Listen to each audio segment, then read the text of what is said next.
जय श्री कृष्ण। राधे राधे मित्रों, ईश्वर की कृपा से आज के इस पवित्र और पावन दिन में हम आज महादेव के चरणों के दर्शन एक साथ करने जा रहे हैं। यह कहानी बानासुर जो महान राजा हुआ करते थे, सोनितपुर जिले के, सोनितपुर जिला जो असम में स्थित है, और हरिहर युद्ध की कहानी इतिहास के पन्नों में देखा जा सकता है। तो आइए मिलके आज जुड़े रहिए और हम आज एक साथ महादेव के चरणों के दर्शन के साथ यहाँ की एक छोटी सी कहानी एक साथ हम जानने की कोशिश करते हैं।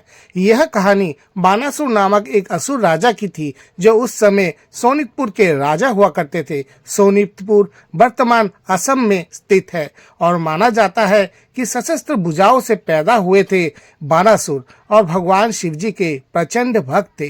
भगवान उनकी भक्ति से इतने प्रसन्न हुए कि उन्होंने राजा को एक वरदान दिया। राजा ने शिव जी से अनुरोध किया कि वे स्वयं आकर उनके शहर के प्रवेश द्वारों में पहरा दी। कहानी के अनुसार एक दिन राजा ने भगवान शिव से यह कहा कि किसी ऐसे व्यक्ति से लड़ाई करना चाहते हैं जो उन्हीं की तरह जितना ताकतवर और बलशाली हो। इस पर भगवान शिव ने राजा बानासुर से कहा कि उनकी यह इच्छा तभी पूरी होगी जब उनके महल का ध्वज टूट जाएगा। साथ ही शिवजी ने बानासुर को यह भी चेतावनी दी कि उनका मुकाबला ऐसे महान योद्धा से होगा जो उनका अहंकार तोड़ देगा। बानासुर की एक सुंदर बेटी भी थी जिसका नाम था उषा। उसके विवाह के सभी प्रस्तावों को ठुकराकर बानासुर ने अपनी बेटी को अग्निगर नामक एक किले में कैद कर दिया था। प्रतिमाओं से सजा अग्निगर का वर्तमान हरा भरा पहाड़ी उद्यान किसी समय बानासुर के राज्य का एक किला था और चारों तरफ से अग्नि से घिरा हुआ था। अपनी कैद के दौरान उसकी बेटी उषा ने एक रात अपने सपने में एक नौजवान को देखा और उसी पल उससे प्रेम करने लगी।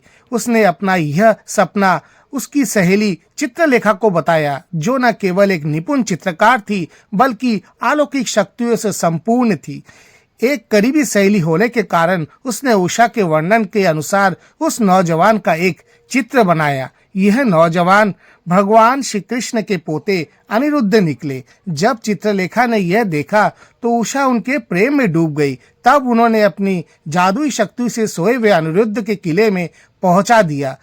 बान राजा को जब इस गुप्त प्रेम के बारे में पता चला तब उन्होंने अनिरुद्ध जी को कैद करके सांपों से बांध दिया।